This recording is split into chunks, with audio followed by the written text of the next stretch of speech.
Welcome, folks, to Debating Metal's Year in Review. I'm your host, Kenneth Dean, the Dean of Metal, alongside my co host, the everlasting Chris K. For the next however many minutes, Chris and I will talk all things 2025. Sometimes life can be an absolute blur, and it wasn't until I started writing my notes on the episode that I realized how impactful a year it had been. New releases, re releases, beginnings, and endings. 2025 may be a mixed bag, but I'm excited to discuss it and discuss what we think 2026 will be like. So sit back, relax, turn it up to 11, and let the debate begin. Okay, it's been a weird year, man. Um, Yes. it's been a really weird year. Like I don't think I remember, well, other than like the COVID year, I don't think there was been another year that's been really weird in that the new releases haven't necessarily been constant and good and great kind of thing, but like some of the concerts were really good that came through here. Mhm. Um but like for me, like, we're gonna have our big four come up a little bit later. We're doing the final big four of 2025. And in reality, it's like these are like only the four albums I listened to at all the whole year. It's like, other than older stuff. I think it's just one of those things that especially for me. I mean, obviously we've had a little bit of time off recently. Um, Life has just been just a whirlwind this year, kind of, and it's been hard to s- stay focused on things that are fun. And I kind of want to make a change of that for next year. There's a lot of albums that came out that I haven't given enough listens, and ones that I would typically really enjoy, like bands that I've always loved, etc. So I think 2026 is one of those the date itself doesn't matter, but there are times where you can like look at uh the new year as a point of resetting yourself, right? So that's what I want to do, and I'm looking forward to some stuff and talking about like some of the new releases for 2026, and I think it'll be fun. Yeah, yeah, for sure.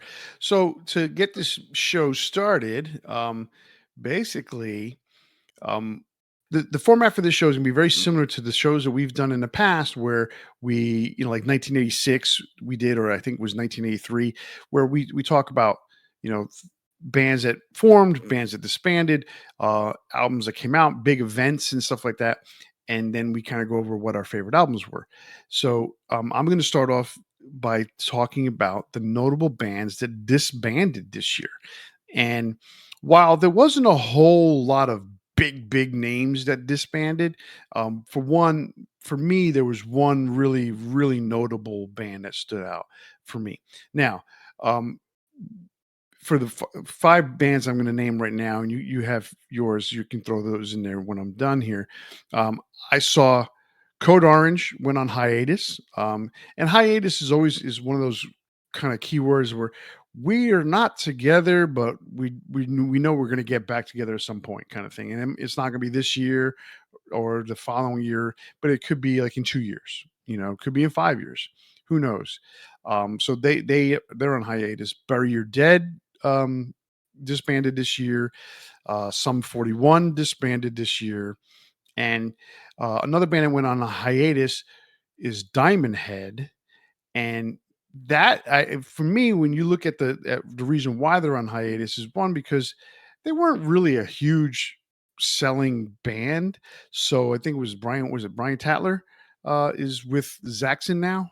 I think it's yeah, Oh, is Brian. he? Yes. So the guitar Okay. player, I think Brian Tatler's a The guitar the player, right? only member that's original. Yeah. Yeah. Um, he is in Zaxxon now. He replaced the other previous guitarist who have been there forever, and he's now their touring guitarist. I don't know if he recorded their latest album or not with them, because I know they're in the studio like if they're not on the road, on a stage, they're in the studio. It's amazing the work ethic that Zaxxon has. But I look at it and say, something like that when you see all these bands. Remember back in the 70s, it was either it was tour album, tour album, tour album type of thing, right? Mhm. And now you look at these guys that are older and they're kind of doing some similar style of pattern, like uh Queensryche does it, um I guess Testament does it, Overkill's doing it, where they do these um album tour, album tour, album tour kind of thing. But that's their life. Like Yeah. if they're not touring, they're not making money because there's no record sales nowadays. Well, to answer your question, Brian Tatler did record on their most recent album, which was from 2024. It was, Hellfire and Damnation. Okay, so he was on that, so that's good. Mhm. So he's Yep. basically a member, and then just recently, they had some shows where they brought back the original guitar player to team up with the other guitar player who's been there forever, and so now I think there's 3 of them out there on stage, for a couple of songs at least. Are we talking about Paul Quinn or Yes, Paul Quinn. okay, Yeah, gotcha. he just showed up a couple shows Oh, ago that's kind of cool. thing. Okay. Yeah, because it's the 45th anniversary of Wheels of Steel kind of thing. Ah, gotcha. So, and then finally, so the point being is that the reason Diamond Head's on hiatus is, like I said, they're not pulling in a lot of money, whether touring or albums, right? So they got to do something for a living. He joined Zaxxon. Brian Tyler joined Zaxxon because he's like, hey, I'm now getting paid a regular wage kind of thing. So Yeah. I understand it. So I think it's one of those things. Unless they try to do some sort of anniversary comeback, I don't think Diamond Head's coming back for anytime soon. And last but not least, the one that kind of I would say affected me the most, and none of these really affect me deeply, but it's like, oh man, that's sad to hear or whatever. Whitesnake is hanging it up officially, and Whitesnake basically means David Coverdale. Yeah. David Coverdale has officially retired. Um, he's I think 80 or just about 80. Um, Sounds right. and I mean, look, the guy had an amazing career. He is 74. He's 74. Okay, so he's not as old as I thought. However, he's lived his life and he's done some amazing things in many in recent years he's also had some health issues and that's why they haven't toured as much. That's why we And missed them, which was a huge bummer. We were supposed to see yes, them with Scorpions, and he, I believe, had COVID, and we ended up missing them. yes, and that's part of the reason why he's been having health issues besides the COVID and his voice went out on him and he had to have surgery. I think he had back surgery. I'm not sure, but it was just like it was just one thing after another for him. And so in the interim, he was releasing like reissues and doing some really cool videos for them and like the opening videos, the unboxing videos and stuff like that. And he's always very witty, David, and always made the videos entertaining. But the last video he made was basically him saying goodbye to his fans in a very distinguished way, as always. And recently, I heard that he actually withdrew from social media as well. So he's really full blown retired. I totally understand that one. Yeah. I'm the same way. So I wish him all the best. It's great to know that he's going to retire and enjoy his however many years he has left on Earth, um, in a happy way and just relaxed kind of state. So that was the notable disbanded bands for me this year. What what if any do you have? I mean, I pretty much had the same list except for one thing I wanted to note, and I I'm a fan of the band, but I my fandom kind of dropped after 2014. And this is not a true breakup, but it was a pretty noticeable, or I mean, notable change. So Alyssa White Gluz left Arch Enemy, and I'll be real, like the War Eternal that came out in 2014, I think is Arch Enemy's best album. I thought I was very happy when she first joined the band. I thought like she did a great job. That album is absolutely fantastic. But I really started to not enjoy it as time went on. I thought Will to Power was just such a downgrade. Deceivers was even worse. I haven't listened to Blood Dynasty. I'm not going to judge something that I haven't listened to. So, you know, maybe I'll give it a listen at some point and I can judge it at that point. But I just kind of dropped off of that band because I wasn't enjoying what they're doing. So who knows what's going to happen next? Who they're going to bring on as their singer? But that's something I guess we'll find out next year. Yeah, absolutely. We'll find that out. That was one of my notable events that did happen this year. So, but I will. I'm not going to jump into that right away. Did want to talk about some bands that reunited or reformed, real quick. Obviously, we all saw Black Sabbath reunite for one day earlier this year, July 5th. Um, Mr. Big reunited for four shows. I think that's their final four shows that they had on their schedule, because they have, I believe, officially disbanded, but they had officially disbanded the year before, I think, or something like that. Yeah, Um, and I thought they were never going to do anything again, just based on Pat being Yeah, I think it was a contractual thing because I believe these were like the last four shows that they ever had on their schedule, type of thing. gotcha. Because I saw something, a headline with Billy Sheehan saying, um, I'm glad we were able to do these last shows. So that was one thing he mentioned. So, Mr. Big, so Rush reformed this year, and they have planned for tour for 2026, which I'm pretty sure everyone out there knows about because it's this huge tour. They announced certain dates.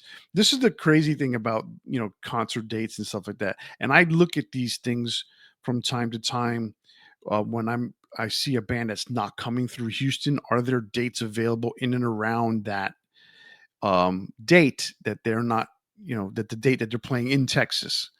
So like sometimes you'll see a band that they'll play Dallas, they'll play Austin, they may even play just Dallas or San Antonio. Let's say it's December 1st and 3rd, and I look at the schedule to see, do they have anything the 5th, 6th, 7th, 8th, or 9th or 10th, right? What's coming up, or even beforehand, like what's at the end of November type of thing. And Rush, they announced their dates. They had all these single dates in all these venues, and they were very spaced out. And then all of a sudden, a week or two later, due to high demand, they've added 4 nights at Madison Square Garden, 3 nights Mhm. here. I mean, they're doing, I think, three in Dallas or something like that. It's just crazy the amount of demand that there is for Rush. Um, I think there's more demand now than when they were getting to the end of their touring cycle before Neil passed away. But nonetheless, I mean, there's been a craving for Rush, so they've officially reunited. They've brought in a female drummer who, um, you're seeing things on the internet as to why she was picked and how good she is, but you never really know because she's not playing any Rush songs in these videos that I know of, or She's maybe done a one. few. She did. There's a She video did of her. YYZ, right? Maybe There's I think it that. was. There's that and subdivisions. Okay. And she's excellent drummer, and her name is Annika Niels. I believe that's the pronunciation, and I think she's capable of pretty much doing everything they play. So that's pretty cool. The way I see it is that Getty and Alex are pretty good players. They would not be playing with someone who wouldn't be able to do it. So Yeah, we've discussed this. I mean, Rush. Like, uh, you can't think of too many other bands where like the three guys are such masters of their instruments. So right. So that was Rush. Spinal Tap reunited this year, released a new album that coincided with the release of their Spinal Tap 2 movie. We'll talk a little bit more about that later I on. still need to watch that movie. Yeah, me too. Triumph just announced a tour for 2026, so they've technically gotten back together. That one's going to be an interesting kind of show because I think is his name Mike Levine, the bass player. He admitted that he has some struggles with his hand, his right hand. So playing bass is basically a struggle for him, Mm, and he said that it'll be tough to tour. Now, add that they've already announced there is basically three other players that will be on stage with Triumph, holding down the music that can't be played by the regular guys.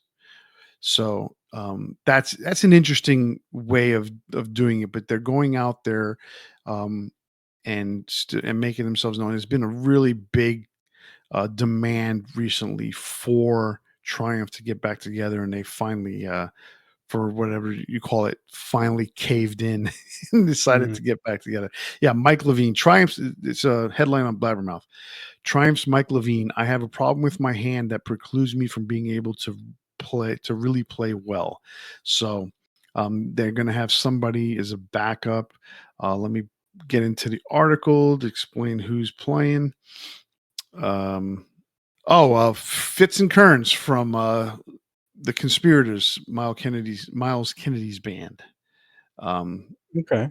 Brent Fitz and I forgot Todd Kearns. So Todd's the bass player. He'll be basically covering for Mike Levine, and then drums and vocals is Gilmore from Triumph, and they're going to add another guitar player. Phil X from Bon Jovi is going to be playing guitar and doing backup singing, and then you got Rick Emmett uh, on front center of stage, guiding the whole thing. So that should be interesting. And then last but not least, in terms of reunions, kind of odd one. Twisted Sister is getting back together for 2026 without Mark the Animal Mendoza. So, what are your thoughts on that one? I mean, uh, I know they've said like they weren't going to this and that, but like I think that with music like Twisted Sister that's very iconic, it's one of those things that even if it's just for a brief time, like I think it needs to cycle back around. Like, it's kind of the same thing with Pantera where, um obviously we all know that Vinny and Dime are gone.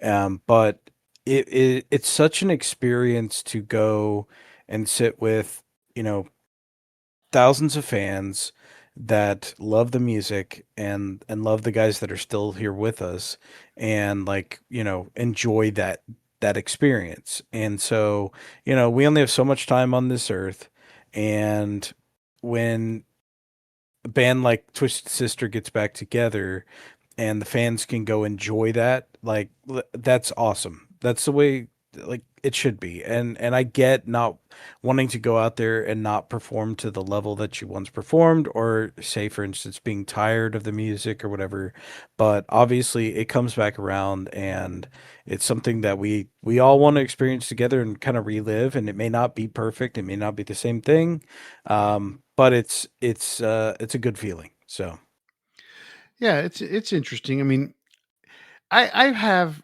this weird relationship with Twisted Sister, and I kind of mentioned this before. They're one of my quote unquote favorite bands. I will listen to them on a regular basis. But when I listen to them, I realize that why it is that they never really became huge. And when I say huge, look, Stay Hungry, I Want to Rock, and We're Not Going to Take It, massive, massive songs. Okay. mhm. But the rest of the catalog is not. Like, you would almost think Twisted Sister's a one hit wonder, the way that that Pretty radio close. plays them. Right. However, okay, they did have one, two, four, five full length albums in their catalog. Put it this way, that's more than than Guns N' Roses. Yeah. Okay. And and I've got my issues with Guns N' Roses and the fact that they still continue to sell out stadiums. Um, let's even take Axl Rose's voice out of the equation. The fact that they still fill up stadiums based on, in reality, one album even though they have 3 or 4 with new music, right? Chinese democracies, you're not playing that thing front to back, okay? Use Your Illusions 1 and 2, great, great albums, but they're not defining anyone's career, right? Appetite Yeah. for Destruction is what Guns N' Roses tours on, okay? And yes, they play 30 songs a night. That's not the issue. The issue is like, how is it that they're selling stadiums based on Appetite for Destruction? But that's a whole nother conversation here and there. Twisted Sister is very similar. You know, they've got 5 studio albums. One is basically what they're making their career off of, and it's only 2 songs. And yet they're still talking about how they have so much demand in Europe for them to come do festivals. Now, I'm still thinking, what festival could this possibly be? Because every time I look at a major festival, the name was never on it when they were doing it, when they were still active. So I'm Yeah. like, what festivals are we talking about that you are getting this big payday from? You know, and for them to sit there and say that they're the most licensed band. I mean, I don't not believe JJ French when he says that, but I also sit there and say, man, I really just don't get it because you're the most licensed band off of one song. It's You know? possible. I mean, I don't think it's worth investigating, to be And honest. But but at the same time, like, I get it. I remember seeing "We're Not Gonna Take It" on so many things over the years, and yeah, it's probably kind of based on just that. Like, it is. It's crazy to think of that. yeah, It's all based on that one song. I mean, there's I Want to Rock is secondary, and that's not too far behind, but nowhere near. We're Not going to take it. But after yeah, that, realistically, I don't think there's anybody who knows. Like an average fan is not going to know their deep catalog at all. yeah, You have to be an old time original 80s music fan of heavy metal and pop hair metal, to even remotely remember they had songs like Under the Blade, you know, We're Gonna Make It, The Kids Are Back, shit like that, Burn in Hell. Songs that I'm saying, and there's probably half our audience goes, what the hell song is that? It's like, because realistically, you gotta be a deep fan. So um the other caveat to that is an interesting choice. The drummer's Joe Franco, and he's replacing AJ Piro, who he replaced AJ Piro back in the '80s after the Come Out and Play album. AJ Piro left, and Joe Franco played on the come. He played on "Love Is for Suckers," excuse me, which mm, was supposed to be a Dee Snider solo album, but it ended up being a Twisted Sister album. So that's interesting because there at least there's some sort of connection to Twisted Sister. However, Mark D'Anima Mendoza and his oh eh, how hair, can I describe it? helmet, His amazing hairline and the fact that it's so thick still. and rubbery. Yeah, dude, it's weird. But anyway, he's not going to be there. So, but and they're talking like not creative differences, but like irreconcilable differences between the two. Mm, So that's between the two camps, put it that way. So I wonder what that's all about. But that'll probably come out at one point in the future. Anyhow, so that's Twisted Sister. Those are the big notable reunited bands. Did you have any additional ones or anything like that that you wanted to talk about? Um, yeah, Children of Bottom is playing 2 shows, next year. Um, it's like a kind of a tribute, but also a chance for all the previous members to get back together, and that includes Alexander Coopolo, who left a long time ago. But they're bringing on Sammy Albana of Lost Society to kind of fill in for Alexi's spot. So, I mean that's kind of cool. I mean I'm a huge fan of um excuse me. I'm a huge fan of Children Bottom. They're probably my favorite band of all time, and it's cool to like I said earlier, to to see those bands that they may not be the same, they may not be exactly what they were before, but still like it'll be nice to see it if they put the video out at least. Yeah, that'd be cool. That'd be cool. I would, if it came here, in a small level, I would be interested in seeing that. So I don't think it will, just because of the nature of what they're doing. But I guess if they, we've seen so many times like, oh, we're gonna play one show, we're gonna play two shows, and then it turns into something bigger. Who knows? So true.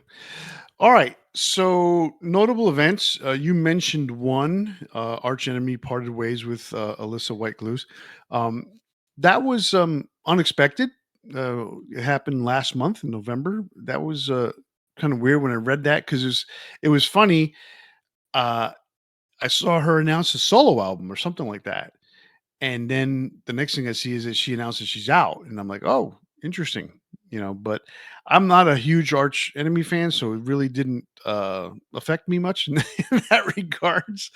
yeah. Um, but a couple things that happened throughout the year: Exodus parted ways with Zetro, Steve Souza, and that one was a surprise because we literally had just seen him a few months earlier, back in 24, when they opened up with Anthrax.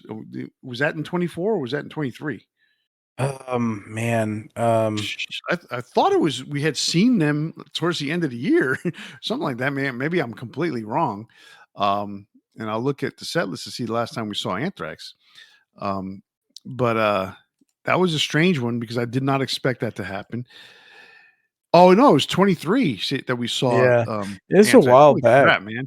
This fucking 24 and 25 just this has been a fucking blur, man. Yep. So Exodus parts way with Zetro, and then they bring back Rob Dukes, which that was another surprise because Rob Dukes at first was really pissed off.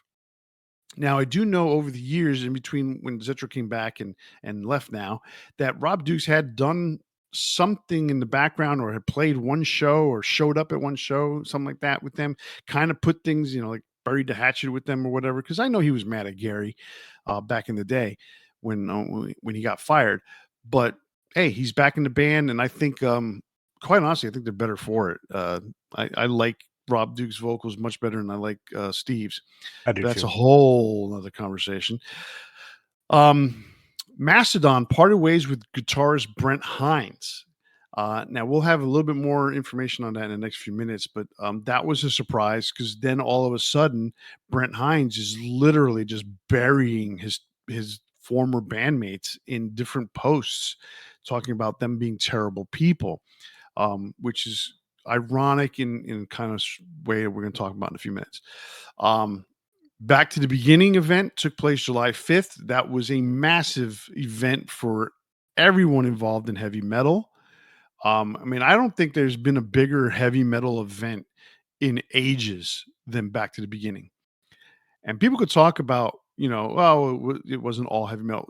You know what? Fuck yeah, Guns N' Roses was not, they're not heavy metal, but fuck, man, look at all the bands that were on there and just a pay-per-view event that was just massive. And, to celebrate Ozzy and Black Sabbath was incredible day, and I got to see clips of it. I have a copy of the video I acquired somehow. And I've seen clips here and there, and it was pretty cool. I followed it throughout the day, but that was an interesting thing. And we'll talk a little bit more about that in a few as well. Dave Mustaine announces that Megadeth will release one more album and do one more tour, which will last several years, and then hang it up after that. And then Kiss was most recently honored at the Kennedy Center Awards. Um, so uh, let's throw in some notable deaths as part of these major events. Why don't you go ahead and talk about what you have? I mean, obviously the one that comes to most people's mind would be Ozzy. This almost immediately after the final show that was played, his health had been declining. He had Parkinson's disease, and he had some other various health issues that were connected to that, and obviously he's had a hell of a life. Did a lot of drugs and took a toll on his body. Um, and I was really kind of enjoying a lot of the stuff that he was doing in his latter years, like podcast stuff with his family, and um, just kind of taking a more positive. Not that he was a negative guy or anything like that, but just it was more wholesome, I guess, in a way, right? So Yeah. that one was pretty sad. But it was like expected but unexpected. Like you never think a guy like that is ever gonna pass away, but at the same time, like when his health is what it is and etc. And there was just something about it. It was like, if you're a wrestling fan, if you remember, there was a speech that Ultimate Warrior came back to WWE before he passed away, and he gave this speech about like how every heart beats its final beat, every you know or you take your final breath, something along those lines. And it was just, there was this mood to it that just felt kind of odd. And then he passed away not long after, and it kind of felt the same way. Like Ozzy gave everything that he had for that final show. That when you watch it and you see it, you could see there was this incredible amount of joy in his face, and at the same time, you could also see that there was this incredible amount of struggle in terms of wanting to do more, but knowing he couldn't.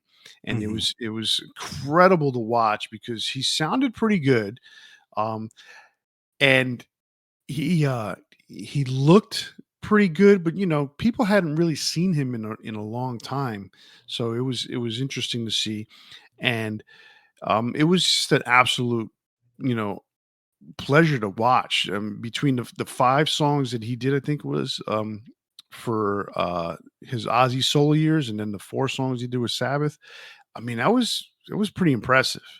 Yeah. Um, I mean, he did. It was funny because he did 4 songs off of Blizzard, and then he did what was it? The Mama, I'm Coming Home, off of No More Tears. And then he did, it was 3 or 4 songs with Black Sabbath. And they were really, just iconic songs. It was an iconic day. And for someone like Ozzy, who lived till 76 years old, let's not get this wrong. This is a guy that what he did throughout his life should have died a long time ago. Okay. And to live till the age of 76, we can sit there and say, well, he was declining health. I'll put it this way. It's amazing that he lived that long. I mean, that is a really long time for someone who put his body through what he did. Yeah. And um yes, he straightened himself out in, let's say, the last 20 years, but into his 50s, he was that abusive, maybe a little bit longer, to his body and to his the insides. It's amazing, and he did it. Just it was he was always top notch. Put it that way. He was always top notch, and he still had more that he wanted to do, even going into this show in this event. So that was that was big. What else you got? So you were referencing Whitesnake earlier. John Sykes actually passed away. Yeah. John Sykes was with Thin Lizzy and Whitesnake, and he had a pretty significant solo career. And that was one that I think really got overlooked because he, maybe doesn't have the same level of popularity as some of the other guys we're going to mention, but um, I mean, I don't think White Snake gets as big without John Sykes because of that uh, uh, the White Snake album, and what was the one right before it? Uh, Slide it in, slip it Slide it in. in, slide it in, and the White Snake album. So, um, yeah, I think that one is maybe a little overlooked because there was a couple other pretty significant ones. Well, that got overlooked too because it happened in January, so it was Yeah, like that's right at the really beginning of the early year. on in the beginning of the year, and you see that, and you're like, oh man, John passed away, and the same thing, and then literally the rest of the year progresses, and there's just these significant deaths along the way that I was like, whoa, that's Yeah. pretty wild, you know? So yeah, his definitely got overlooked because of the significance of others. Because I mean, for Whitesnake, that was a pretty significant 2 albums. I mean, he he joined for slide it in and help transform it to what it would eventually became, Hmm. and then he was the guitar player that was behind everything that happened on the Whitesnake 1987 album. Not a lot of people realize that he was the main guy, and Vandenberg was the other guitar player. And what everybody sees and thinks that they see on the videos, I mean, not that they think they see on the videos, they see Rudy Sarzo playing bass, not Rudy on the album. They see Tommy Aldridge playing drums, not Tommy on the drums. They see Vandenberg, yes, but they see who's the other guitar player. The dude from Def Leppard, Vivian Campbell. They see Vivian, he didn't play on the record, right? Hmm. And it's like none of those guys played on the record except for Adrian, and it's such a great record. John Sykes was the driving force behind all that stuff. So that was pretty wild. Um, so it was definitely a sad day in January when I heard that he passed away. Who else you got? Um, Les Binks, he was a former drummer sorry, he's a former drummer for Judas Priest, and I think he had in the early years one of the longer tenures with the band. He briefly joined KK's Priest right at the beginning of that project, but bowed out. He's a bit older than some of the guys, and I think the direction of that band as far as going a little heavier maybe didn't kind of coincide with his style playing, but he was he's a great drummer, and I think he played on what, two Judas Priest albums. 2 plus the live album. That's right. Okay. Any Yeah, thoughts on that? so if you listen to or if you read KK's book, there's a little bit of detail on Les and what happened in that time period, which is pretty cool. I mean, Les Binks for them, opened the door as far as having someone solid as their drummer, because when they came out of Sin After Sin and they had what was that dude's name, who was a studio drummer, um whoever played drums on Sin After Sin didn't want to, tour. He just didn't want to join the band. So they were kind of like left out and they needed a drummer. And that's when Les Binks stepped in and became the drummer. Um, let's say it was Simon Phillips, big name in the industry. He's a session drummer, but he he didn't want to tour. So Les Binks became the drummer. And that was pretty solid. And Les, did Stained Class. He did Killing Machine or Hellbent for Leather, and then he did Unleashed the East. The biggest thing about Les that KK talks about is that he didn't want to be a rock star. Hmm. And that's kind of the reason why they parted ways. He just wasn't into, I guess, the progression that Judas Priest was making. They were becoming bigger and bigger and bigger, and it just wasn't his thing. And that's the reason why he ended up leaving Judas Priest. And you want more power to you. And he always kind of stayed friendly with KK through the years, and they had a few pints in recent years, and then he joined KK's Priest. But you could tell, but the way the music was going, that there was no way that Les Binks was going to be able to keep up with that, especially at that age.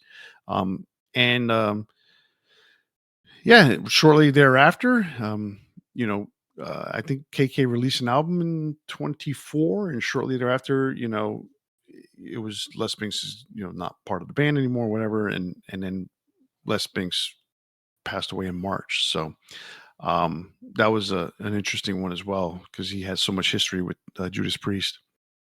What else you got? So Thomas Lindberg, he was the singer for At the Gates. I was a pretty decent fan of them. Towards the end of their original run, I didn't get into them until really till Slaughter of the Soul came out, and that was kind of when they broke up initially. So when they got back together, I think it was around 2014. That was pretty, surprising because they'd broken up back in 1995. So 20 years later, get back together, and I guess he had developed some kind of cancer, and went in for surgery. He had actually recorded vocals for an eighth album, so that has yet to come out. I don't know what the process is on that, and I've heard that many times. Like there was going to be, or Death was going to release an album posthumously after Chuck passed away. That went on for years and years. I'm sorry, that wasn't Death. That was for Control Denied. Sorry about that. But that process went on for like 10 years or something, where they were trying to get that album released. So hopefully this one does come out. But I know you're not a real big fan of the heavier stuff like that, but At the Gates is a pretty significant band. Oh, it's so At the Gates is a funny story behind that. I had that album, Slaughterhouse to the Soul, and Slaughter at of the the Soul. Slaughter Soul. So that's how much I pay attention to it. Um, so it's funny. I was given that album as a promo when it came out. I think it was, or maybe it was they did a reissue. I can't remember. It was like a double CD, maybe it was a DVD or something like that. I was given an album and I had it in my collection for the longest time. And then I was going through some stuff, and I'll admit to this too. I got rid of some stuff that included this album. I got rid of that. I got rid of 6 Feet Under, their first EP, or first album. I can't remember which one it was. I got rid of several stuff that I think nowadays would be something I could listen to, or have been open to listening to, and I'm kind of like just kicking myself in the ass for that one. I ended up buying it again. I bought it used Mm. so I could have it, but I just one day said, you know what, I'm never going to listen to this, and I got rid of a whole section of like the really extreme death metal kind of stuff that I don't listen to. And then I realized now, after becoming friends with you, I'm like, this isn't so bad. I still Arcade's don't. okay. Yeah, I still can't probably get into the 6 Feet Under stuff, but I listened to one song on there, and I'm like, it's not so bad. But it's just the vocals is just sometimes a little too much for me. But the At the Gate stuff would have been perfectly fine for the stuff that the way I listen to it now. So it's very interesting that at the time I tossed it and I ended up having to buy it, outright. Although I did buy it used, so So I got a couple kind of rapid fire ones before sure. we talk about two major ones, I guess. So Marcy Free, former singer for King Cobra, died, I guess, at the age of 71. They haven't disclosed why. Sam Rivers from Limp Bizkit died of cardiac arrest, only 48 years old. Very sad. Um, and this one, people will have a lot of feelings on it. This guy also died at 48 years old. Ian Watkins, the former vocalist from Lost Prophets, that band has, you know, if you're a fan of it, man, that must be tough, because Ian Watkins had been arrested for CP, as well as being a child sex offender. And he was murdered in prison after I guess it was the second or third attempt. That kind of stuff doesn't go down well in prison, and it's kind of rare, I think, that people make their way out of it. So, good riddance, I guess. I don't usually wish death on anybody, and I don't really, I hate even thinking that. Um, so I don't want to say anything super negative, because I think like people are complicated, but that's one thing I can't understand. So Yeah, no, I get where you're coming from on that. It's tough. I mean, you don't want to wish ill will, but at the same time, you have no goodwill towards that kind of person, and realistically, it's one of those things that's not even a blip on the radar because it's something you just don't care about, and I Yeah. get that. I don't believe murder's the answer for anything, but um I don't want to say anything positive either. So, Right. um and then so these two, obviously this one was recently or recently happened, and it's a horrible tragedy. Rob Reiner, director of Spinal Tap and of course the more recent Spinal Tap 2, he was murdered, and we don't know the truth behind it yet. Right now, I think it's probably better just not to talk or speculate too much right now until the truth comes out later. But he and his wife were murdered in their home, and that's absolutely awful. And the guy was a great director, and I enjoyed a lot of his movies. So Yeah, I didn't realize he had made certain movies. Like I had no idea. I mean, I did at the time, and I since I haven't really paid attention to the movie in such a long time, did not remember that he was a director behind A Few Good Men. Did not Mhm. remember he was the director behind um what's the other movie? When Harry Met Sally. Two really big movies, but I forgot that he was the director behind them. I mean, I knew he did Princess Bride. I knew he did Spinal Tap. I knew he did the final Spinal Tap. But those movies, those two, just especially A Few Good Men, because it's such a different kind of movie for him, Yeah. that it was done so well. Not to say that he's because he's an absolutely brilliant director, but it was done. It's a drama. It's a military drama, no less, and it was done so well that I. It was one of those things you said that you didn't realize that was Rob Reiner. You know, Yeah. so I think one of the ones that always surprised me is he directed Misery. I don't know if you've seen that. That was I did with see that. Kathy Bates, and yeah. So Stand by Me is another classic. Oh, So that was the other one I was thinking about. Stand by yeah. Me. Yeah.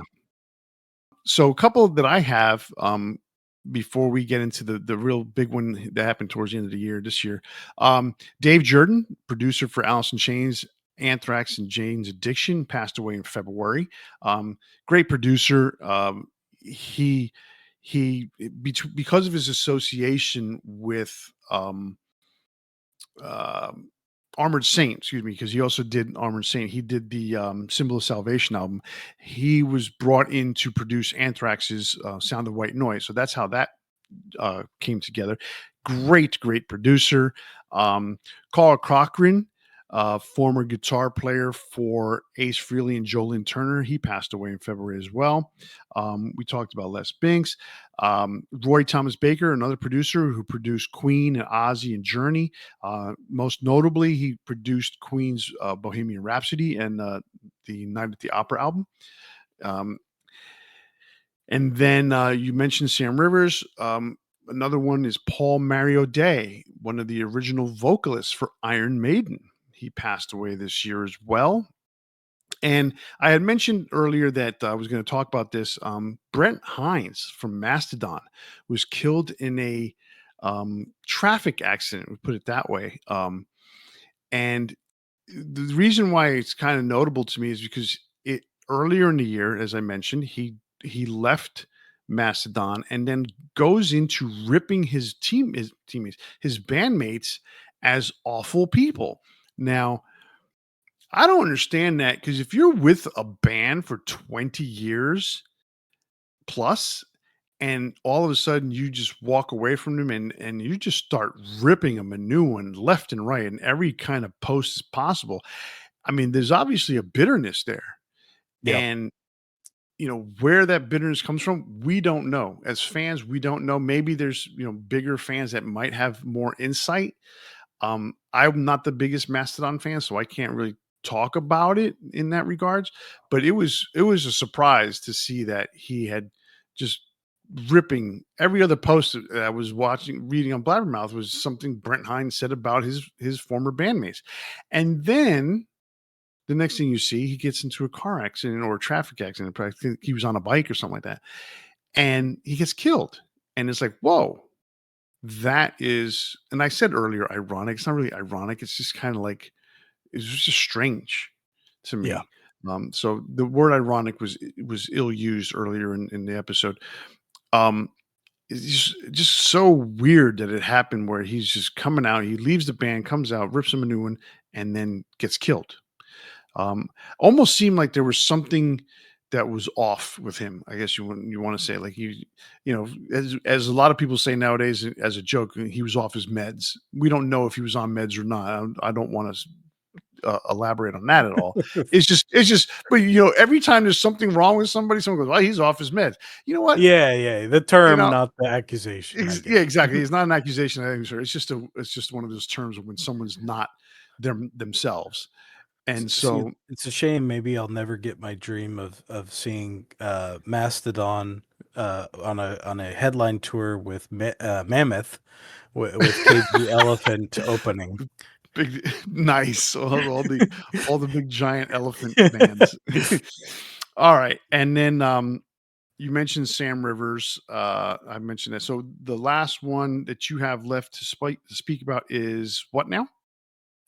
So obviously, this good time to wrap it up because I don't want to dwell on sad things forever. But Ace Frehley, we did a full episode about Ace, and that was a one that kind of came as a shock. Again, another guy that you just think never going to pass away because all the things he's put himself through, been through, but also just he'd kind of been on an I would say a little bit of an upswing.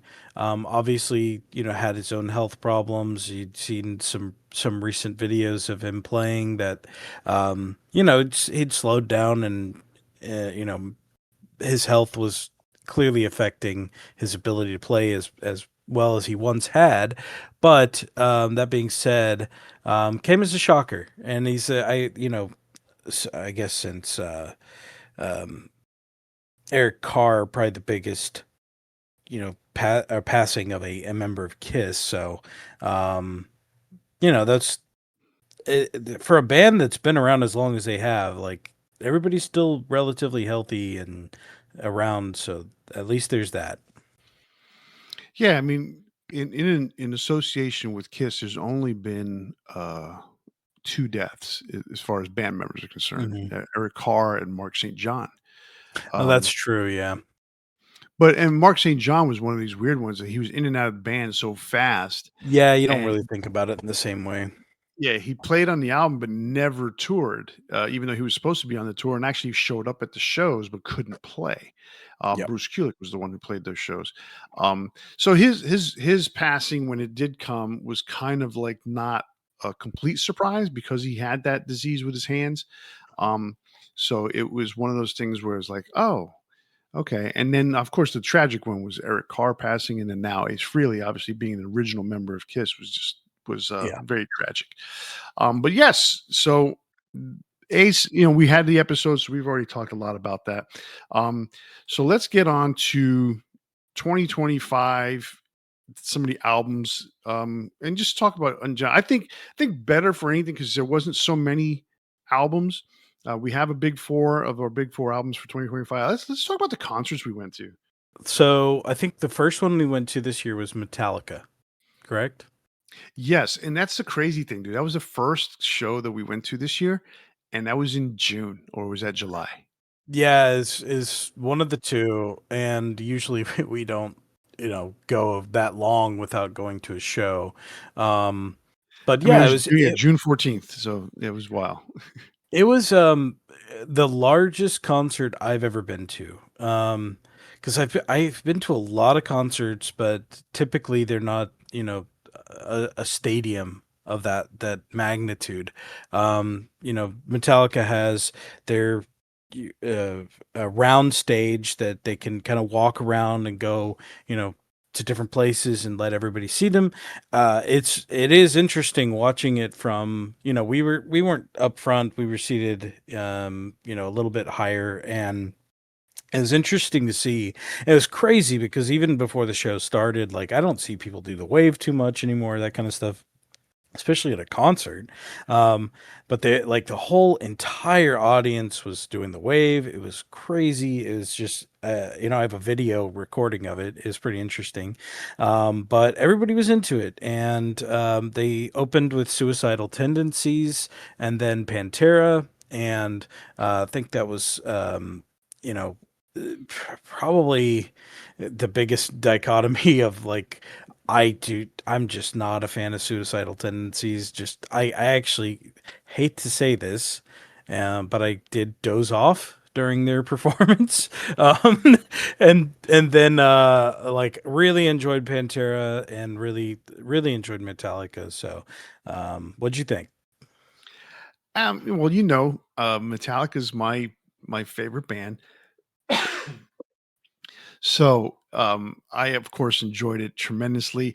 Um, I was the only thing I was disappointed about it wasn't the full weekend like they had been touring. It was just a one night show. Yeah, it was a one off. Yeah.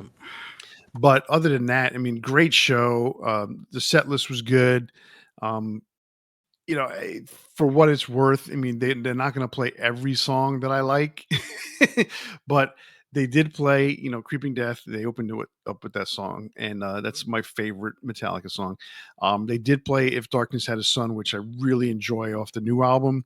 Um, they did not play Fade to Black, which is my other favorite Metallica song, but I'm not going to sit there and complain about it. When they play For Whom the Bell Tolls, Ride the Lightning, and Memory Remains is another one of my big favorite songs on that of theirs. So that was really cool to see that. So I can't complain. It was a good show. I love Pantera. The fact that they've come back and you still have Phil, you still have um, Rex. Rex on bass, and then the two guys, those two dudes that happen to be with the band, Zach and Charlie. You can't ask for two better players to represent the brothers at all. Hmm. So that's great. We've talked about that when we went to see Pantera before we saw Metallica in theaters back in 2023. Wow, that was a while ago. Um, so when we saw Pantera here in the Woodlands, that was a great show. So yes, that was absolutely to me a very good show. I can't believe that you said that you've never been to a show that big before. Not that large. I mean, I've been to large shows, but that one, I mean, it wasn't just that it was the stadium. I mean, obviously there was like sections that weren't, they have to follow their fire code and all this and that, but the entire floor, and especially because they have that center Mhm. cutout in their stage, like they can fill even more people in there. So, I mean, it was just like it was packed, and even all the seats like before the show started were pretty full. There was one section very oddly like kind of to the right of us that filtered in a little later, but other than that, it was like the whole place was there, which was Oh yeah, cool. that So, was pretty wild to see. I mean, it was packed to the rafters, and we're gonna mhm. see another show like that next year. That should Oh be pretty man. much packed to the rafters when we go to the Alamo Dome in San Antonio, and we go to see Iron Maiden. That's going to be a big show because it's going to be Anthrax and Testament. That's just going to be crazy, dude. And I that thought it should be was pretty packed. Megadeth. You know what? I'm so sorry. You are correct. Anthrax and Megadeth. And I was thinking Megadeth too. I don't know why Testament came out of my mouth because I'm thinking, and I had Dave Mustaine's face in my mind, and I said Testament. It's Anthrax and Megadeth. Um, that's just gonna be insane, dude. Yeah. People are gonna be coming out. One for Iron Maiden, in their new stage that they're putting out on this Run for Your Lives tour. Megadeth because it's going to be one of the final times that anyone may catch Megadeth on tour. And in Anthrax, they're going to be touring on their new album that comes out, I believe, in January or February. So that's going to be an amazing show. So that's going to be another big show for you. Oh yeah. And then we got to see we saw four more shows. We saw five this year. So it's like almost one every other month. We got to see Volbeat, Hailstorm, and The Ghost Inside. Ghost Inside, don't know anything about them. But Hailstorm, I thought was pretty good. I know you're not a big fan, but I thought they were pretty good. And Uh, Volbeat was pretty good. Yeah, it's not that I'm not like a fan or anything. I really just don't know anything about Hailstorm. I never really listened to them. The show was entertaining. I mean, I enjoyed what I saw, but I also didn't go out and listen to a bunch of music either. Volbeat, on the other hand, that was the first time I'd ever seen them. I'd never really been into them before, and I got into some of the music. So I listened to over the the last few months. I listened to them a bit more, and there's a couple songs I really like. So yeah, that was one that I just really enjoyed the show too. Like we got in, I guess, part way through Ghost Inside playing. It wasn't bad, but it wasn't my kind of thing, but I still enjoyed the whole show. Like there's some opening acts where I'm just like, please let this end. And then Hailstorm and Ghost Inside, it didn't bother me at all. I had a good time. So Yeah, and I mean, I liked Hailstorm. I totally enjoyed what she did out there, and the rest of the band. Um, no commentary whatsoever on Ghost Inside. I thought Volbeat was cool as all get out. Um, Very interesting choices in terms of they're not very elaborate. They didn't use the entire stage.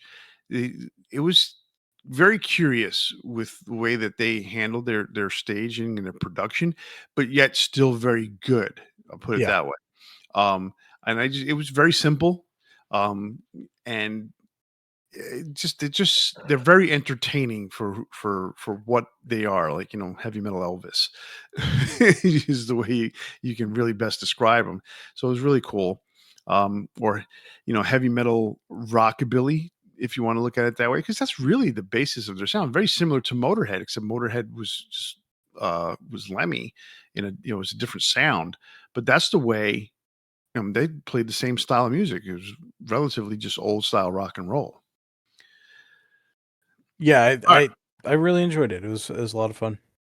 Yeah. All right. So then we got to see Bruce Dickinson um, up close and personal at the House of Blues.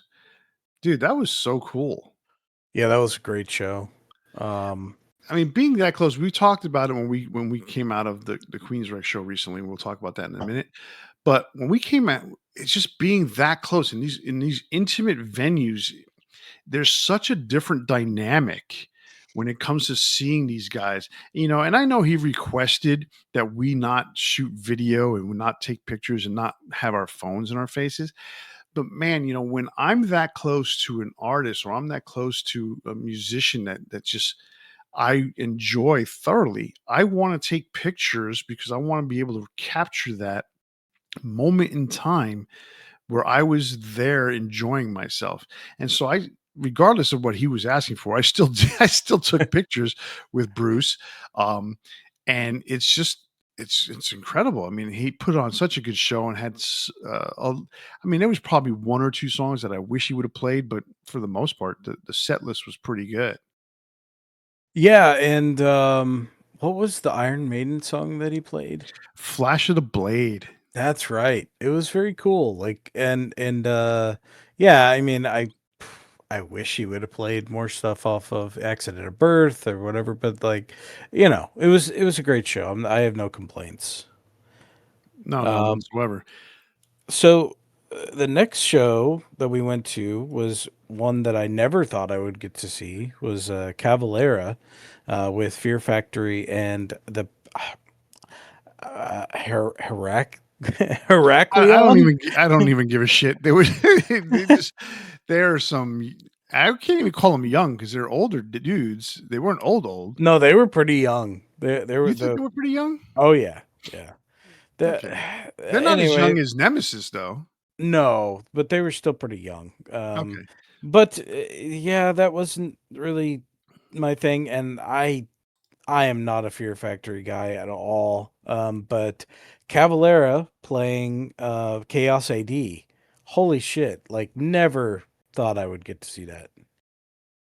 That was so and I'll say this, I haven't really I've told you about this, but for the fans out there listening, this is a unique um experience for me. In 1995, I saw Sepultura in a club very similar size as White Oak Music Hall here in Houston, um, with Fear Factory opening up. Okay.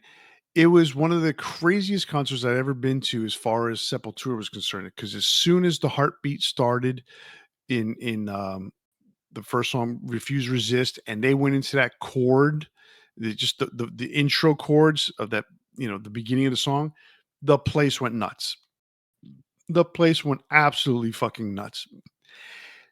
30 years later, Cavalera comes to town playing the same album, different set lists, but they were basically playing on the same album, Chaos AD. I have half of Sepultura in front of me, okay, and Fear Factory opening up again, and just as fucking insane was that show. We were dead center, right in front of Max, and we were getting beat up. Okay, I mean, Oh literally, man. it was just getting beat up, and that was fucking amazing. I mean, it was a great show. As somebody who used to get in the mosh pit and enjoy that, like, man, I'm a lot older now, and man, it can be brutal. There was every 5 seconds somebody passing overhead. I think you got kicked in the head at one point. I got kicked in the head at one point.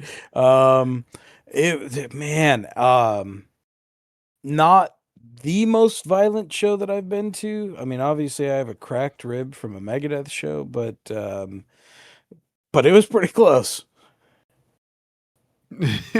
No, so, I luckily I've never had that experience of having a cracked rib or anything like that. Um, in the shows like that, because I've really, for the most part, up until recently, I've avoided trying to be up front during these crazy shows. Um, we were up front for Overkill right before the pandemic kind of shut That everything down. wasn't bad at all, though. No, and it wasn't bad, right? But it could, there were still, because we were on the side, we weren't in the middle. So a lot of those people who get, body surfed towards the front usually are in the middle. So when we were right in front of that guitar player, it really wasn't as chaotic as being in the center front, right in front of those, You know, right in the center. you know what else I think is that we had just heard about COVID too, and I think everybody was staying a little bit apart from each other because we weren't really sure of what it was, etc.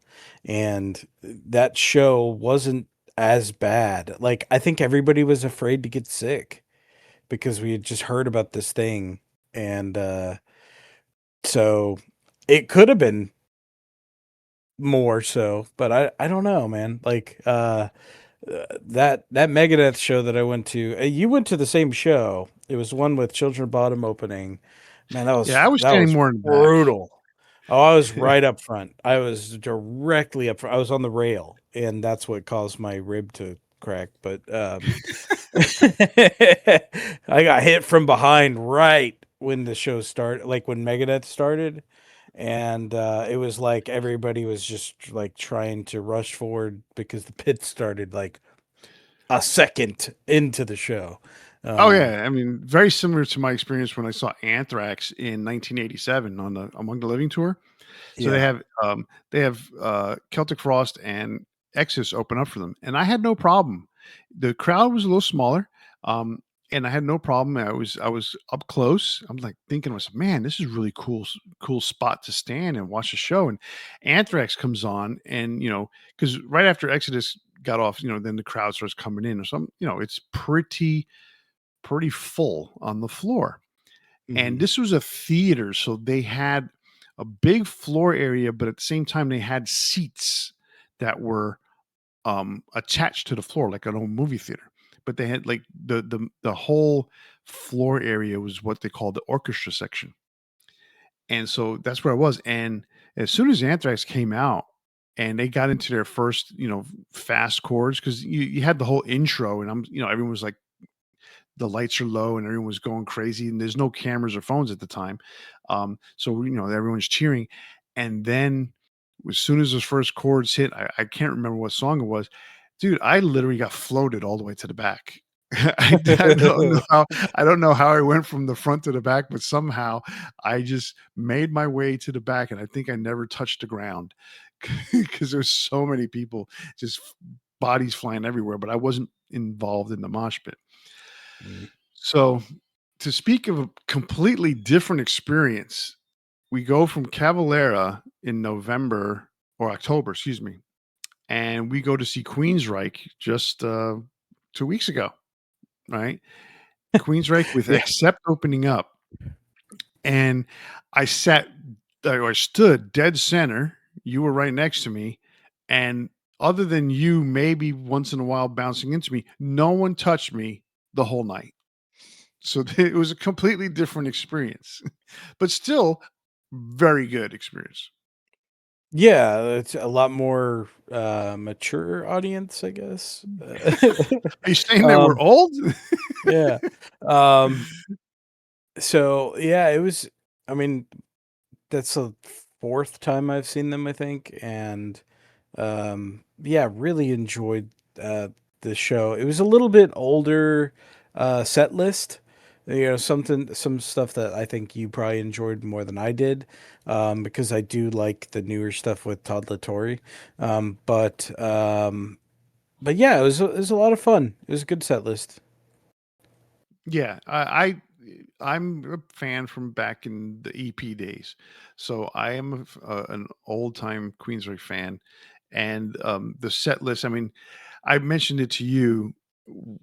Queensrÿche is one of those bands where I have so many favorite songs. I just can't pick one particular song. If anything, it's going to be "Take Hold of the Flame" as be my ultimate um, favorite song, but I mean, they played Take Hold of the Flame, they played Empire, they played NM Queen of the Right. 156, which is another, yeah, they played Queen of the Right, which is another one of my favorite songs. NM 156, another one of my favorite songs. I Don't Believe in Love, another one of my favorite songs.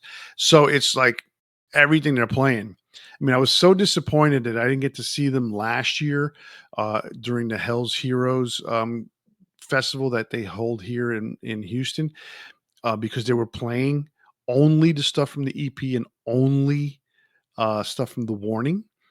I would have just loved to have seen that, but it was part of. They were the headline act on the last day of a 3-day festival. I wasn't about to pay those prices to go to a festival to see that show. Yeah. Um, but I was really upset with that. But this time, to see that they played a relatively old set list, they only played like three more modern songs from the Todd La Torre era. That and then the big thing about it too was the T-shirt that I got. It had the original Queensryche EP logo, uh, their EP logo. It just never used after that EP. And the fact that they had that shirt with those colors, it was yellow and purple. And oh my god, I was just like, "Oh, I had to get it." And then on top of that, the great thing was it was one of the cheaper t-shirts that they had. So I was like, "Yes, I'm not paying 40 bucks. I only paid 30 bucks for the t-shirt." You know, I was just like ecstatic with that. So I was like, "Yes." And then the guy in front of us, I told him they had a Rage for Order t-shirt. He like left in a fucking quickness and went there and came back, and he had his Rage for Order t-shirt. I mean, that was super cool. I mean, I love those shows when we are able to see these bands in such a intimate setting. Yeah, and I mean, a lot of diehard fans around, people that this is the 12th time I've seen him. This is the the one guy was like, this is like the 25th time he'd seen him or something. I'm like, Oh, come it's on, like, something, yeah.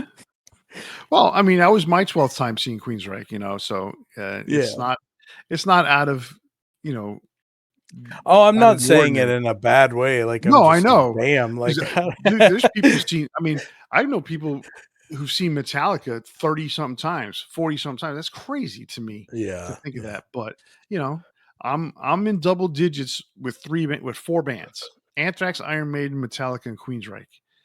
And it's going to take a lot to get up to that with other bands because Kiss is number 5. I've seen them 8 times, and I don't think I'm gonna see them a ninth. But, Doubtful at this yeah. point. But I tell you what, seeing those bands like that is just it's an incredible experience. But we get to see Iron Maiden next year. That's gonna be a really, really big experience. We're going to see Testament in April. We have tickets for that. Um, Jeff Tate's coming, so if we want to look at the other side of the Queensryche experience, we can go see that. That's coming in February, I think, or March. March. So there's some interesting shows coming up next year, that I'm definitely going to be interested in seeing. Yeah, me too. Um, so there was one thing I wanted to talk about a little bit was some music that I kind of discovered this year. Um, and I mean, I think a lot of times, we focus on like what's new, whatever, and then there's some stuff that like, you know, you just didn't necessarily know about until recently. And I think one thing is that like I've really lightened up on um I guess I just go into everything without judgment from the beginning. So, um, there was a time like I think when you're younger, especially, and you're around other people, and you're thinking about their judgment and stuff like that. Like you're so focused on uh what other people think and stuff like that, that like you may not get into certain types of music, and I think like maybe that's part of why I like never really got into Volbeat, is because like when I was in high school I was into the really heavy stuff, all my friends were into the really heavy stuff, and like um I just didn't give other kind of music the time of day. And so like I mentioned earlier, Volbeat I really got into. More recent stuff, like I got into singer, and it's really only the one album, but because I don't get into the more pop stuff typically. Um, but I heard Poppy's album, Negative Spaces. She's I guess an American singer. And it's kind of, man, it's an interesting album. Like it's kind of like pop metal, arena rock, even some metalcore elements, and I actually really like it. I enjoyed the album a lot, and I kind of first found her through Baby Metal, which I'm a fan of. And we can talk more about that kind of stuff later, but like um that was there's some surprises still out there, right? Like, so just keep your ears open and you'll find some more stuff you like. So I went into that Volbeat concert with not necessarily a negative attitude, but just kind of thinking like, I mean, I don't really, listen or whatever, but like just going into a show that um I didn't expect to enjoy as much. I think that's a good sign. Like you're keeping your heart open, you're keeping your ears open, and you can find some new stuff. No, I completely agree with you. For me, it's a lot harder. I think, for some reason, because I'm already into much more than you are the lighter side of stuff. Um, I'm just not into going through the process, I guess you could say, of discovering new shit. Um, Mhm. I don't know why. Um, I just you get I mean, I don't want to be one of those old curmudgeons that go, "I back in my day, the metal was so much better." I'm not like that. I don't want to be like that. But there is a portion of me that says, that 80s metal was definitely a lot better than certain others. But at the same time, you know, stuff coming out nowadays, there's a lot of really good, entertaining stuff. And it's funny because I like Slipknot, but Slipknot's a 20-year-old band, like 25-year-old band. I like Lamb of God, but they're a 27-year-old band. It's crazy to think that some of these bands that are really popular nowadays are already still really old. So it's not a lot of young bands that I really get into. Part of it has to do with the music is too light for the screaming that they do, and light is a relative term too.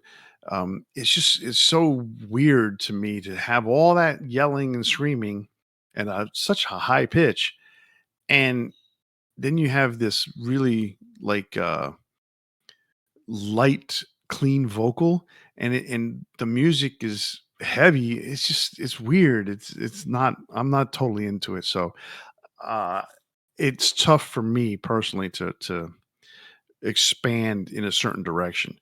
Some stuff that's harder and heavier, I probably get into more, which is weird, you know. But even then, I don't. I'm not looking for new music. People have to tell me, "Hey, check this out," you know, and then I might look into it and stuff like that. Like some of the stuff that you show me, I've gotten into the Halo Effect because of stuff from, In Flames and from The Haunted and from uh however many other bands, because I know he's not part of Haunted, but the singer for the Halo Effect, he's been in 27 other bands, and I think 25 of them are still in Dark existence. Tranquility is the most Right, famous one. but he's like, there's still 25 bands he's in, and he's Yeah. he's like he's like the Ripper Owens of of what we'll call it, uh melodic death metal. Well, there is a difference because Rip Owens has never been like really in a band where he was like the guy that started it. Oh, I I know. mean, he's more of like the fill-in, but no, I get what you're saying. I think it's just that like maybe it's because we're coming out of a lot of the stuff that followed COVID with there's just a lot of bad energy in the world, and I'm enjoying some of these newer bands who are just having fun. And Yeah. like if you look back at the 80s and really think about what metal was, there was just a lot of people having fun. And I like seeing that. And that's why I'm enjoying listening to, Poppy or Baby Metal or some of these other the young bands that just like there's just it's a fun time, and that's what I want. So it's the same as like when we saw Accept. Like I actually felt like that energy, even though they're an older band, um, it was a very youthful energy. Like you look at Wolf Hoffman, and he's just like he's having the time of his life up there. He doesn't stop smiling. That is the craziest thing to watch, Yeah. that he is constantly smiling, having a good time, Mhm. and I like he's the opposite of Slayer. E- Even though Slayer had a good time, their mantra was no smiling on stage. You Yeah. knew they were having a good time, but holy shit, they just would not smile for anything, you Yeah. know. But yeah, I agree with you. Wolf Hoffman was, I mean, the whole band except was just having a good time. It was really good. All right, so last thing for me, so to go over real quick, I'm just going to put some notable albums out there that came out last year, or this year is going to be 2025, that is not even touching the surface of what came out. But here goes. The Halo Effect came out with two albums last year. One was an EP, and one was a full length album. The full length album came out first. March of the Unheard. We Are the Shadows is a cover EP, came out later in the year. Tremonti, that man, Mark Tremonti is a workaholic. He does not stop. There's between Creed, Alter Bridge, and Tremonti, and some of his own personal solo stuff. Which Tremonti is a weird solo band, but it's not even his, Frank Sinatra solo shit. The dude is endlessly and tirelessly working. So he came out with an album called The End Will Show Us How, Dream Theater, Parasomnia, Ginger, Duel, Obscura, A Sonication, Killswitch Engage, Dirk Schneider, Arch Enemy, Deaf Heaven, Machine Head all came out with new albums. Behemoth, Sleep Token, The Haunted, Songs of the Last Resort, Catatonia, Volbeat, The Who, which is the Mongolian band that we got to see open up for Iron Maiden. They were pretty cool. Mhm. Ailstorm for your pirate metal, the Thunder Fist Chronicles. Gwar came out with a new album, Baby Metal, Hailstorm, Deftones, Halloween, Dark Angel, Cradle of Filth, all new albums last year. Between the Buried and Me, Hellstar came back with a new album. Morris Principium Est came out with a new album last year. I didn't even know that. Michael Schenker Group, Orbit Culture, Testament, Biohazard, Soulfly, and Striper came out with a Christmas album. And even Tokyo Blade, Bonfire, Pentagram, Raven, Sacrifice, Hyrax, Love Hate, all these classic bands that are really lesser known.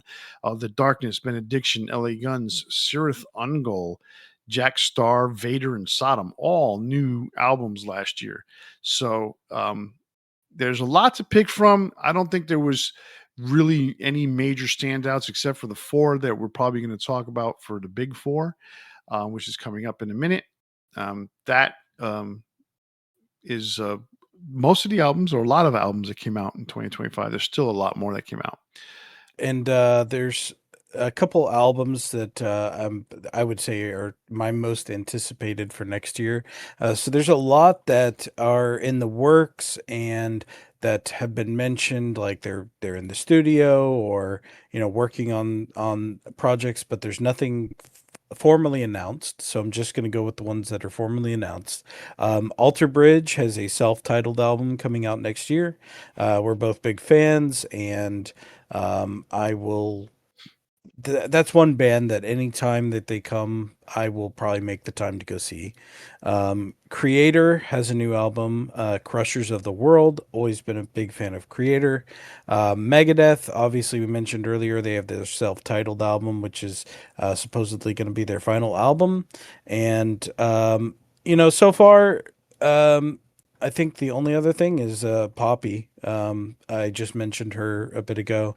She has another album called Empty Hands coming out. So I'll give all four of those a try. And then I'm looking forward to a lot of other stuff, but just want to see what the full, album title, etc. is going to be before. And all four of those come out in the first few months of the year.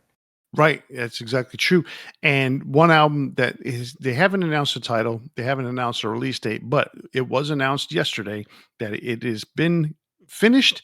They just recorded a video or taped a video for their first single. Anthrax will be releasing an album early next year. So that's two of the big four releasing an album next year. So that's pretty good. Very cool. I'm excited for that one. It's been 10 long years since Anthrax has released an album. Yeah, So it feels that way crazy. too. Right. Oh, and Exodus also has an album coming out next year with Rob Dukes. That's already in the can as well. And I believe they have recorded some videos for that as well. So we have a member of the Big Five is also going to be putting out an album next year. So that's early next year is going to be a very exciting time in terms of metal. Okay. So that brings us to our big four metal albums of 2025 as chosen by us. We're so important. Mm-hmm. Absolutely. Kenneth Dina Metal and Chris K. We're so important to the metal landscape. All right. What are your big four albums? All right. My number 4 is Warman. That is Yana Werman's band that he was his side project from Children of Bottom. Band of Brothers is the name of the album, and I really enjoyed it. I didn't listen to it until a couple months after it came out, but it's the closest thing that you're probably going to get to Children of Bottom since Alexi's passing. There's a lot of the aesthetics that are the same, and Petri Lindroos, I always thought he has a very similar style. He was in Insephirum years ago, as well as Norther. I guess he's technically, yeah, he's still part of Insephirum, right? And he was in Norther up until I believe 2008, and I was a fan of them because they had a kind of similar sound to Children of Bottom, and you know, it's cool that they're working together. I think it's the second album he's been on. So, my number 3 is going to be Testament Parabellum. Or I mistyped it. I wrote Parabellum. Parabellum. That album really surprised me because when Gene Hoglan left the band, I really thought they were going to have trouble finding a drummer that was on the same level, and this new lineup is absolutely amazing. So I putting it up there as one of my favorite Testament album so far. Like it took me a few listens to really, um, you know, kind of wrap my head around it because just my year has been crazy. But once I just really sat there and I was on, like an hour drive and kind of had the time to just listen to it from beginning to end, I just really enjoyed it. And Chris Dovas is a great addition to that band. My number two is going to be Songs of Last Resort by The Haunted. That was one that, The Haunted is a band that just like disappears for a while and then just all of a sudden they update their website and there's a new album coming out and their lineup has changed because they've gone back and forth between singers and members of the band, and the guys cycle back and in and out, the brothers split up, like man, it's tough to keep up with them, and I've been a fan since the very beginning.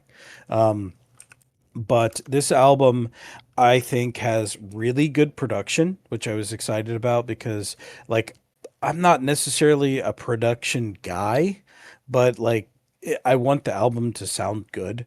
And this is the best sounding album they've had in a few years. But also, like, just being unsure of the status and what's going to happen. And I really like Ola England. Like we've talked about him a few times on the show. He's a YouTube channel and he's just a funny guy. And you know they have Adrian Erlinson back in the band, Marco Oro's on vocals. So like I'm just enjoying that they're still around. I think it's been 8 years since the previous album. So when it goes that long, you never know what's going to happen. Um, and then my number one, surprisingly, is Metal Fourth by Baby Metal. That's like I mentioned, that's where I found Poppy.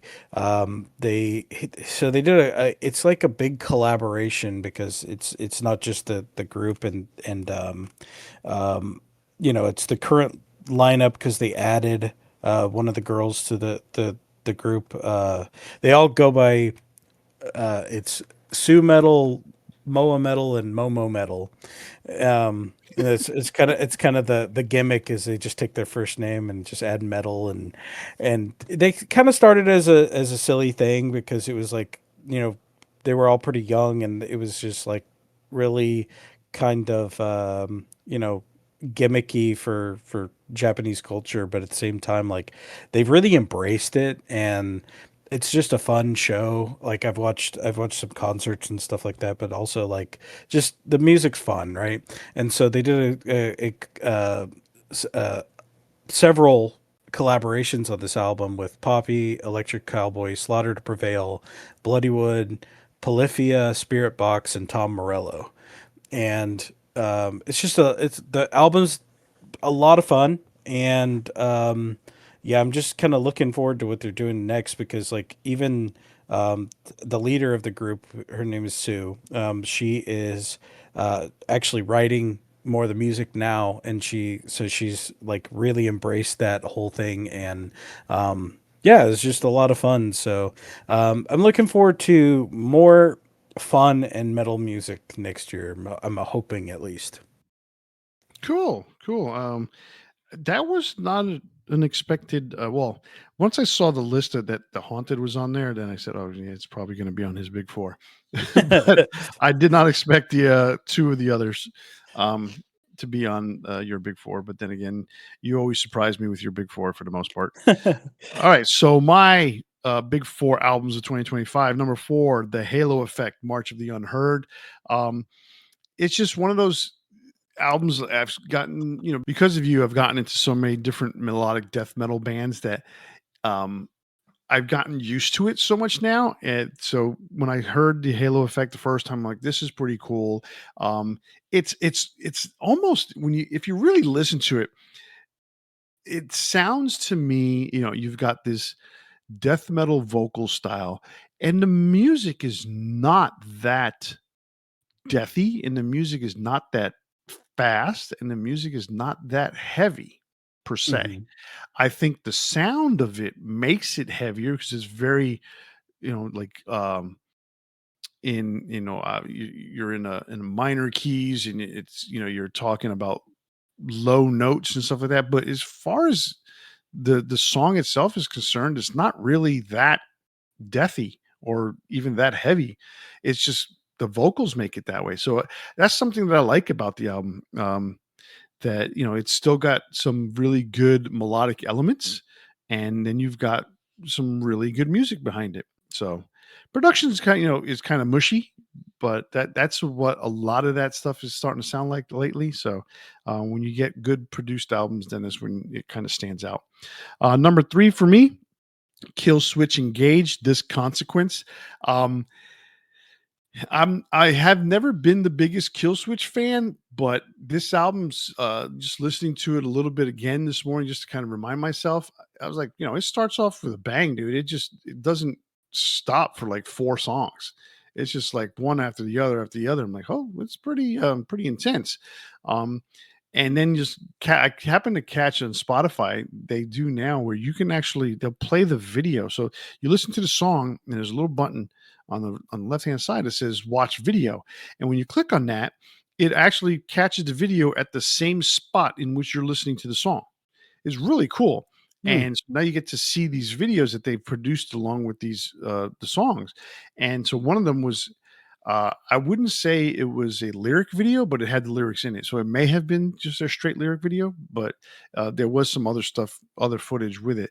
And just reading the lyrics, I was like, well, this is not what I would have thought. But I'm like I said, so since I'm not such a super deep Kill Switch Engage fan, um, I'm there's probably something that I'm missing, but this album's pretty good. So I'll put it that way. Number two for me, Dream Theater Parasomnia. Um, Again, never been the biggest Dream Theater fan, but there are some elements that I like. This album continues a trend that they've been having where they're playing heavier and heavier tones in their songs, and I think that's just a sign of the times as far as these they're playing these seven string guitars, deep tones, and with Mike coming back into the band, it's really they just found themselves all over again, and I like that. uh and so listening to some of the songs, I'm like, okay, so they're long songs, 7-8 minute long songs, except for the last one. I think it's 19 minutes. um it's it you listen to these songs from Dream Theater, and you're like, okay, there's such a dichotomy between the heaviness of the musicians playing and then James Labrie coming in to sing. It's like, whoa, okay. It's a completely different thing. And that's probably the biggest reason why I haven't been able to get into them so much um, over the years. Because, like, look, Anthrax is heavy, but Joey's vocals is, for lack of a better thing, is heavier than James Labrie's. Period. Yeah. Especially now, Oh yeah. the second coming of Joey is much different than James.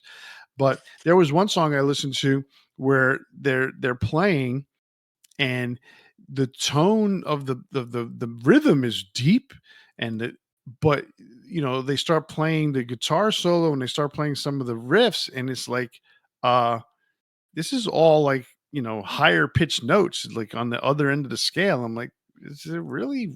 And then you got the I forgot what the keyboard player's name is, but he's playing the guitar solo along with the guitar solo. So it's a keyboard solo and a guitar solo at the same time, and it's all obviously solos are typically higher notes on the scale, but it's like then James comes in to sing after that, and it's like, oh, okay, it's just all the same kind of high pitch the whole time. It's just really weird to me. However, I liked other portions of the album better than this one particular song, but I like the deep heaviness that they've been coming with lately. All right, and last but not least for me, Testaments. Parabellum was my favorite album of the year. Um, I will say this, man. This album has it all when it comes to heavy metal. It has heavy metal elements. It has death metal elements. It has black metal elements. It has blues metal elements. It has pop metal elements. It is just all over the board when it comes to different things that they do, and that's very refreshing. It's not typical Testament, but at the same time, you listen to it and you go, "That's Testament." You pick one song as Testament from 1987. You pick another song as Testament from 1999. You pick another song as Testament from 2025 because Testament playing black metal style music is not your typical Testament, but it works and it all fits. That first song on the album, "For the Love of Pain," oh my god, it goes all over the place, but yet it's fits, you know. Um, and then you have a song like "Meant to Be," which is a pure ballad, uh, just incredible shit. And then you see a song called "The Nature of the Beast," and you think it's going to be heavy, and it's probably closer to something that they did off of um Souls of Black, or what was the album after that? Can't remember, but the lead single off that album was Crown of Thorns. Um, and that was their, like, at the time, one of their poppiest songs. And Nature of the Beast is pretty straightforward metal. So that's my number one album of the year. And that concludes our big four for 2025. And that wraps up our year in review for 2025. If you want to catch up with us on previous episodes, or you want to get the new ones as soon as they drop, click like or subscribe on your favorite podcast platform. And while you're there, just leave us a comment or two and let us know what you think of the show. And don't forget, you can interact with us on Facebook, Instagram, and on X, or send us an email to debatingmetal@gmail.com. YouTube viewers, click subscribe and ring the bell to be notified when we post a new show. On behalf of Kenneth and myself, happy holidays and have a safe and happy new year. And always turn it up to 11. See ya.